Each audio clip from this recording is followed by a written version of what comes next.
So, you know what blows my mind?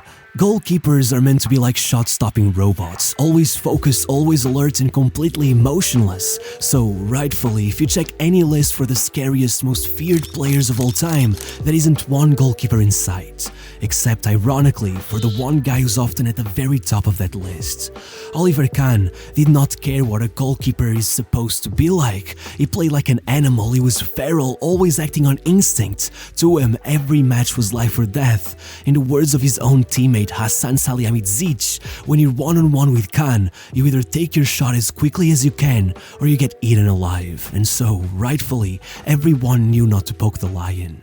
Honestly, there isn't even a single footballer that could compare to this man. The only other athlete that ever reminded me of him was Mike Tyson. And I'm not even talking about the fact that Kahn also tried to bite off his opponent's ear. I'm talking about the fact that somehow in private, behind all of that madness, Kahn's work ethic and determination were just inhuman. You have to understand, in his own words, Kahn wasn't talented at all. It was just that from the age of 6, he became completely obsessed with the art of goalkeeping. Just like Tyson vowed to follow in the footsteps of Muhammad Ali, from the moment Kahn's grandfather gifted him Sepp Mayer's shirt, he decided to do anything to become the best. So after 12 years at the academy of his local club Karlsruhe, when he and the son of club legend Rudi Wimmer were brought into first team training to decide to become their second goalkeeper, knowing he was at a disadvantage, he finished the whole drill, kicked the ball back towards the head coach and told him do it all again. After that, the manager didn't care if he was disrespecting some sort of legacy. As he said, I immediately knew it'd be my number one. For the next 4 years, Kahn did not relax for a second. He was so competitive, so relentless that at one point, one of the other goalkeepers in the team refused to share a room with him for fear a pillow might be smothered over his face as he slept, since Kahn regards anyone else who wears gloves as his enemy. In fact, it was around that time that infamously Kahn insisted on saving every single penalty taken against him by a group of 9-year-old academy players in a match where the club had vowed to donate money for charity for every goal scored. As the man would say, to be a goalkeeper, you need an element of insanity. Who else would stand there and allow people to shoot balls at their face? Regardless, what is funny about that period of his life is that after years fetching water bottles at Karlsruhe and being deemed as not talented enough for the youth national teams, in 1991, after taking only 2 wins in 12 matches, conceding an absurd 23 goals and falling into the relegation zone, manager Winfried Schäfer lost his head and subbed off his goalkeeper in the middle of a match to bring in a 22-year-old Oliver Kahn, and the rest is history. 51 minutes later, thanks to Kahn putting in one incredible save after the other, they had finally taken another win. By the end of the season, with Kahn never again letting go of his spot, the team had lost only 5 of the remaining 22 matches, and so, in the year after that, Kahn's first full season as a starter, Karlsruhe broke into the league's top 10 for the first time in their history, finishing 8th, above the likes of Bayern Munich, Werder Bremen, Schalke, Hamburg and Mönchengladbach. But even though before him all his team had known were relegation battles, somehow he wasn't satisfied. He still felt like he was completely out of the national team's radar. It seemed no matter what Karlsruhe achieved in the Bundesliga, no one was paying much attention. So to fix that, he led them to 6th place into the UEFA Cup. Once there, no one could stay indifferent. Kahn kept clean sheets against everyone from PSV to Zidane's Bordeaux and Mijatovic's Valencia. Suddenly, he had Karlsruhe one step away from the final, and even there, they only fell on away goals. Though, that would not matter for long, since once the season ended, not only had Kahn been named the German Goalkeeper of the Year, but even though, ironically, the German national team would still refuse to give him a single appearance, bringing him into the World Cup, only to act as a bench warmer for Kopka and Ilgner. Then, Bayern would put down 2.4 million euros for him, making him by far the most expensive German goalkeeper of all time, and bringing in his idol Sepp Mayer to be his personal goalkeeping coach, leading Kahn himself to tell the press that, many think that I have it all now that I've moved to Bayern, but actually getting here was just the first step. Regardless, the reality is that just as his career was starting to look straight out of a fairy tale, Kahn started his time at Bayern by rupturing the ligaments of his knee and getting sidelined for most of his debut season. In fact, the very next one, even though he'd quickly become one of Bayern's poster boys, playing more games than anyone else in the squad as he led them to the top of Europe, defeating Cruyff's dream team at the Camp Nou in front of 120,000 people before bringing down Zidane's Bordeaux once again to finally take the UEFA Cup trophy. The reality is that the public's perception of Kahn was horrendous. Being nicknamed as the Gorilla, fans across the whole country would make it a habit of throwing bananas onto the pitch, as comedians on TV would mock him by dressing up in his kit, depicting him as an idiot, a numbskull who knew nothing but to shout and charge at anyone who came in his way. And as much as Kahn would insist that he loved to be hated, that they only throw bananas at me because they think I'm invincible, in the end, the hate clearly influenced Berti Vogt's decision to keep Kopka as Germany's #1 goalkeeper, even though he had conceded the most goals out of any keeper in Germany as his own team ended up relegated.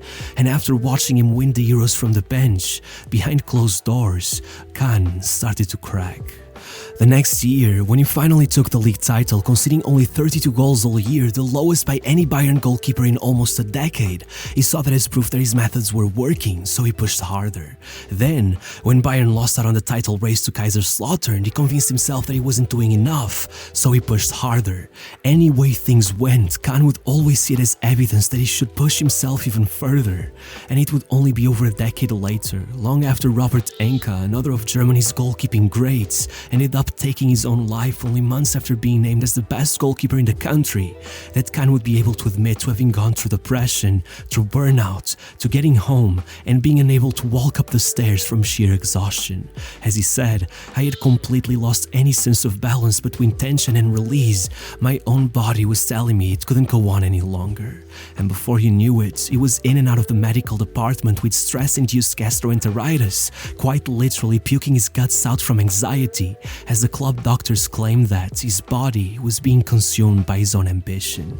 But well, then the World Cup came and went, Kopka retired, and so, knowing the spot for Germany's #1 goalkeeper was finally up for the taking, no matter how high the stakes were, Kahn simply could not resist it. And thankfully, in his version of the story, it ended with him playing the greatest years of his career, even if, along the way, he would go completely mad.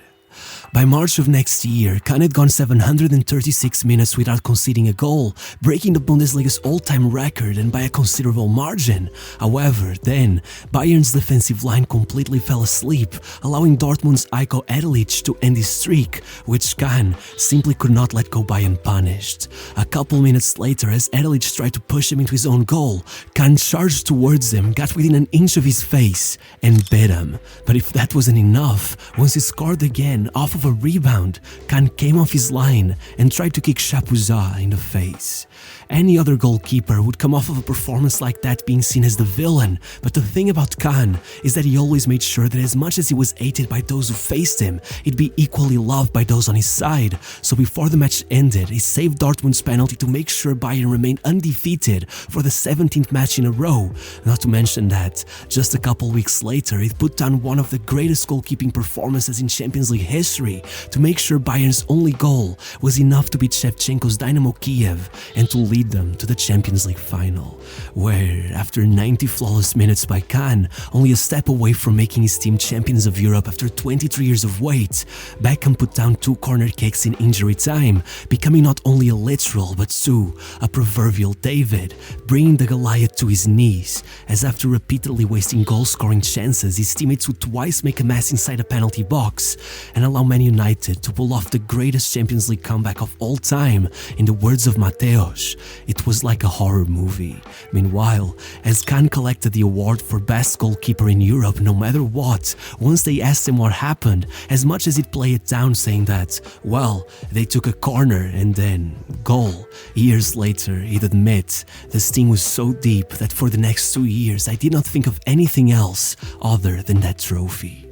The next season, even after a fan tried to sabotage him by throwing a golf ball at his head, Kahn would go on playing covered in blood, refusing to leave the pitch with his team down to 10 men and in second place with 6 matches left in the league season. But even if he'd go on to clutch the title in the final match day, beating Leverkusen on goal difference solely thanks to the fact that he'd conceded only 28 goals in 34 matches, the lowest by any keeper in a decade, even if he'd carry Bayern in the Champions League once again, at one point putting down what he called the best save of his life, only for an own goal to rob him of a place in the final, even if he'd been named the greatest goalkeeper in Europe for the second year in a row, after a tournament debut with Germany that he'd go on to describe as catastrophic. Then, to his eyes, it was all back to square one. So, midway through the following season, such was his determination to win at all costs, he'd be sent off after punching the ball into the opposition's goal as Bayern were about to be defeated, hilariously mocking the press by telling them he thought goalkeepers were allowed to use their hands. But regardless, none of that would compare to what would yet again happen in the league's final game, as Bayern went down to Hamburg in the 89th minute, pretty much handing the trophy to Schalke. Kahn was running up the pitch, yelling at everyone to keep on going, somehow making his way into the box as they finally scavenged the title-winning goal, going completely nuts and celebrating by ripping the corner flag off the ground. But no need to remind you, that still wasn't the Champions League. There, Kahn started things off with a clean sheet at Old Trafford to get revenge on Man United, then another at the Bernabeu to make up for the disappointment of the previous season, and once in a final, well, with the result being settled by 2 penalties, everyone should have guessed that game would have to be decided by the keepers, and so, after 2 hours, it all went into a penalty shootout. Kahn versus Canizares. Bayern missed first. 4 penalties later, Kahn pulls off an absurd save to level the shootout, only for his teammate to ruin it all right after, forcing him to pull off an even better save than the first, sending it all into sudden death, where, with everyone in the stadium holding on for dear life, he made a 3rd save, to be named man of the match without a shadow of a doubt, and to bring Bayern the Champions League trophy for the first time since the era of his idols at Meyer, but only then, shocking everyone, as the cameras recorded him as he stopped all celebrations in order to console a heartbroken Canizares, who was head down crying in the grass, pretty much flipping the public perception of him in an instant, so much so that FIFA would hand him their Fair Play Award. At this point, there didn't even seem to be much else to achieve. Matter of fact, over this period he'd take a 3rd and 4th consecutive UEFA Goalkeeper of the Year award. Even more impressive, he'd become only the 3rd goalkeeper in history to make it to the podium of the Ballon d'Or.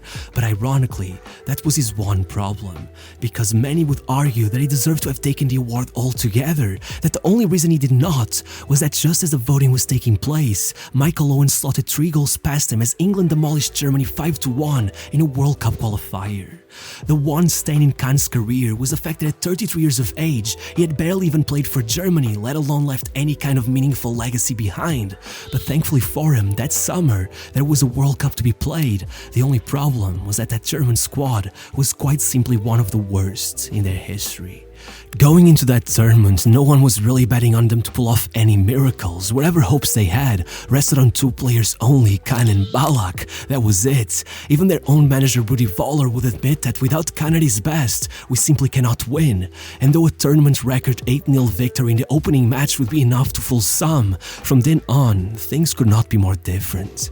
In the second match, as much as Kahn tried, still getting a hand on Robbie Keane's strike after he sliced past their defense like it was made of butter, they draw against Ireland. For the final group stage match, they'd get, technically, their easiest win of the tournament, though even there, it took them almost an hour to break past the Cameroonian defense. In the last 16, against Paraguay, it was even worse, only managing a single goal that came 2 minutes from the final whistle, and embarrassingly enough, against the United States, they quite literally should have lost.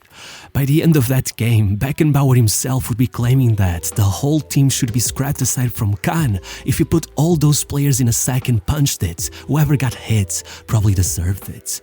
The Americans had beat them in possession, they had taken more shots than them. Had the referee not missed a blatant handball right on the goal line, who knows what could have happened.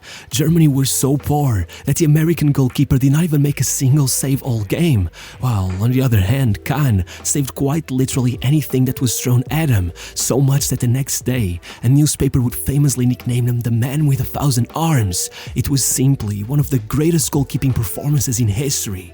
And after another narrow 1-0 win against South Korea, Germany made it to the final as the newspapers deemed them the worst World Cup finalists in history. For some perspective, if you put the opening game to the side, by the final, they had conceded almost as many shots as they had taken, and only once had they scored more than a single goal in a game. Had any other goalkeeper been between the posts, there was no chance they would have gotten as far, and with Ballack suspended for the final, Kahn was all they had left.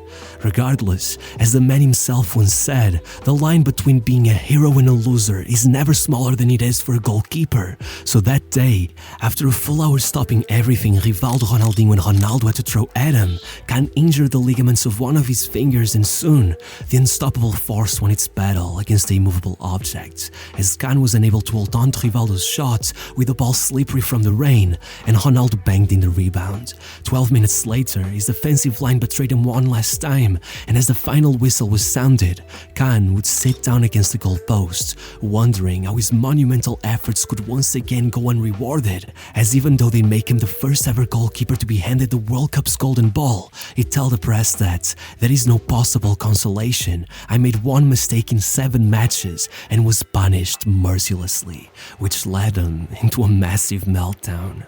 I mean, sure, the next year he'd break his own record for the most minutes without conceding a goal, taking Bayern to the title with a 16-point lead and becoming the only keeper to ever reach the Ballon d'Or podium twice. But from there on out, he'd start acting like a completely different person. He'd claim that sometimes he hated football, and then he'd divorce his pregnant wife, only to be caught in a club smoking cigarettes and drinking champagne alongside his new 21-year-old girlfriend while he was supposed to be out injured, and soon he was on the covers of every German tabloid, blaming the drop in his performances on some mystery eye condition, closing out the final 4 years of his career by pretty much skipping as many training sessions as he could to go out golfing with Sepp Maier himself, ironically taking more domestic trophies over those last 6 years than he had over the rest of his career. So I guess once a Titan, always a Titan.